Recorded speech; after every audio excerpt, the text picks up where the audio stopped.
ప్రతి వారికి శ్లోకం నోటికి రావాలి, తప్పులు లేకుండా చదవాలి. ఇందులో ఒక గమ్మత్తుంది ఆ శ్లోకంలో. ఆ శ్లోకంలో అక్షరాలు మారాయా వ్యతిరిక్త అర్థాలు వస్తాయి.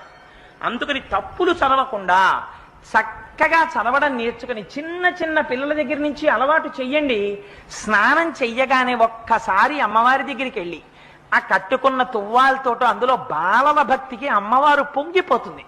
కూర్చుని అమ్మా శరజ్యోత్స్నా సుక్తాం శశియుత జటాజూటమకుటాం వరత్రా సత్రాన స్ఫటిక ఘుటికా పుస్తకరాం సకృన్నత్వా నత్వా కథమివ సతాం సన్నిదదతే మధుక్షీరద్రాక్షా మధురి మధురీణా ఫణితయః అని రోజు అది చదవడం నేర్పండి.